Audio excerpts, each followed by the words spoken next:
It's the greatest time ever to be an entrepreneur. There is too much money chasing too few products and services. There comes a day where I say to John, hey, I want to have some shares in the business. And he says, if you want shares in a business, go start your own business. So at 21, I did. I copied everything I'd learned from John and I went and started my own business. And it took off. So 0 to $1 million in year one. Entrepreneurship is a team sport. Like, we need different people with different skills. When the opportunity is clear, you can't help but get energized. I think the human brain is probably built to procrastinate when it doesn't understand what the benefit is, what the payoff is. Can anyone be a founder who starts from scratch? I think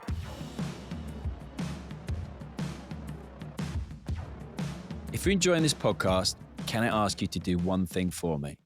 That is to hit the subscribe button. On average, we have just 10% of people who listen to this podcast actually subscribe to it. If you subscribe to it, not only will you be the first person to be notified as soon as any brand new content goes live, it also means that we can go out and get even better guests for the show for you to enjoy. So just take 15 seconds of your time just to hit that subscribe button and I'll be eternally grateful. Thank you very much. Do you think anyone could be an entrepreneur? I think anyone can be part of an entrepreneurial team. Can anyone be a founder who starts from scratch?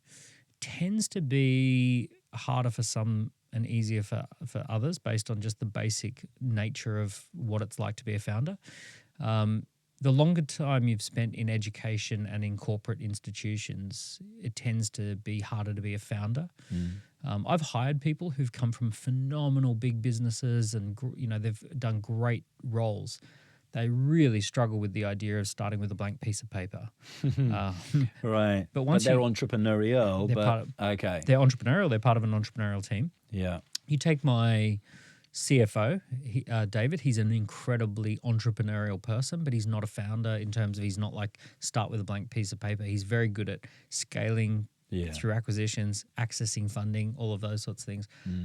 So once the idea is clear, he's good at ramping it up.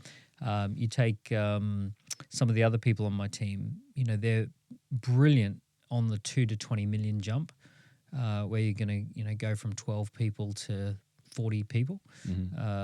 So the entrepreneurial team, entrepreneurship is a team sport. Like, we need different people with different skills. There's 4 polarities that tend to come out. So there's the strategy, ideas, big picture, starting something new person. There's the team builder person who's out there meeting people, community building, team building. There's the task doer, the implementer, the one who gets their hands dirty. They forever shaking their head going, oh, another task list to do, and then they get on with it. And then there's the finance, data, technology kind of person, introvert. So when you get those 4 people together, I don't know if you remember Voltron, when like the five cats combined and form Voltron. Yeah. That's entrepreneurship. Yeah, okay. Power Rangers when they or Captain Planet. That's right. Yeah, where they bring the different energies together. That's right. Yeah. And you, like, going back to your own story, how you got started, Daniel.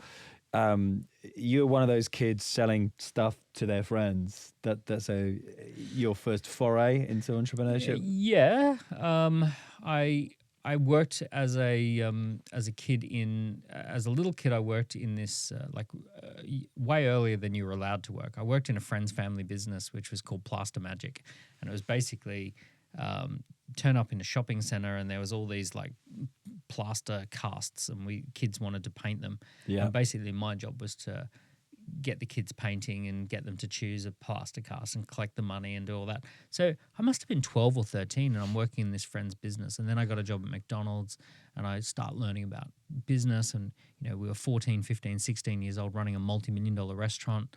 And then I got in and started running nightclub parties and dance parties. I started selling flowers door to door. This episode is brought to you by porkbun.com, named the #1 domain registrar by USA Today for 2023 and 2024. Porkbun helps you establish your trusted online presence with a .pro domain. The .pro domain extension is perfect for any online professional, freelancers, to small business owners, and beyond.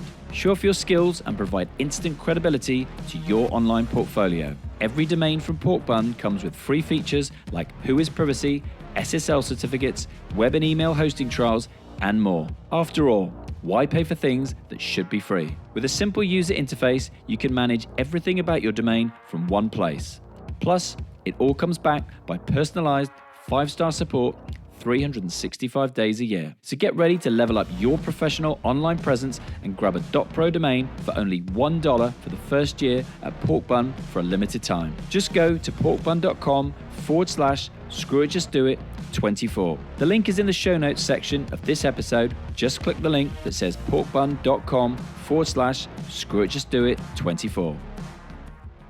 The nightclub parties were pretty good. I was 18 and we were running like 1,000 people in a night, $10 a head. We take the door, they take the drinks.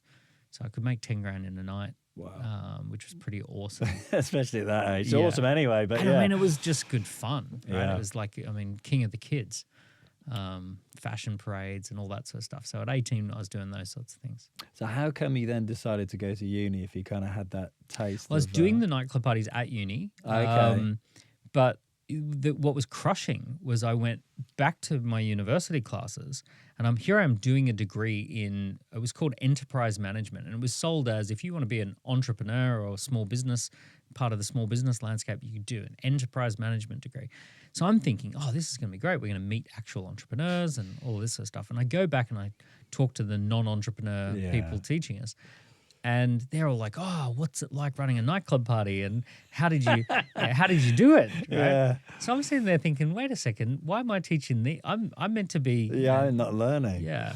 So I told Dad that I wanted to drop out. He hated the idea, was not a big fan, but he kind of ultimately recognized that I was going to do it anyway.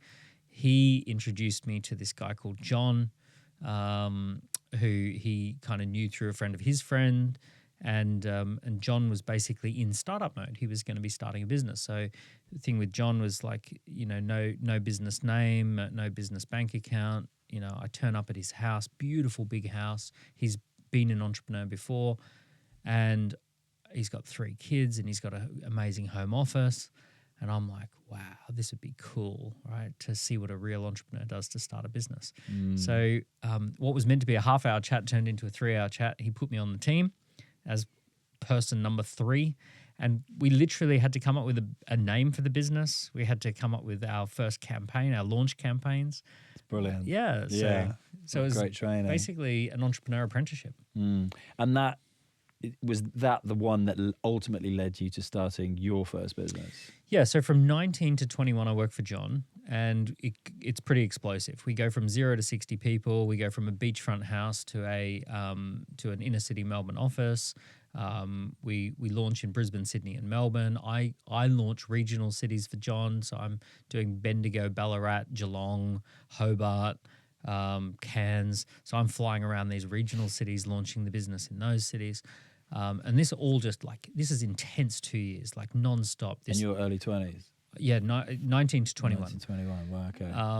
And he did not at all treat me like a 19-year-old. He was like, oh, figure out how to run ads in a newspaper, generate leads, make sales, like go figure it out, mate. What am I paying you for? Why do I have to, like John was great at just trusting me to go off and do this thing. I spun out this side part of his business that did $750K in its first year and made $250K of profit. So it was a pretty wild 2 years. It was an amazing 2 years. So then there comes a day where I say to John, hey, I want to have some shares in the business. And he says, if you want shares in a business, go start your own business. So at 21, I did. I took him literally, which I don't think he meant literally. I wouldn't have thought he would. No, I think he was basically trying to slap me down. Yeah, exactly. And I went, oh, he's given me his blessing to go start a business. So you took that template. I copied everything I'd learned from John and I went and started my own business. And it took off. So 0 to $1 million in year 1, over $1 million in year 1, 10.7 million in year 3 was the sales that we hit. Brisbane, Sydney, Melbourne. Yeah, rock and roll. It's very fast growth, 3 years. Running it all out of a big house in Brisbane, and everyone was under 30, and work hard, play hard, party hard. It was great times.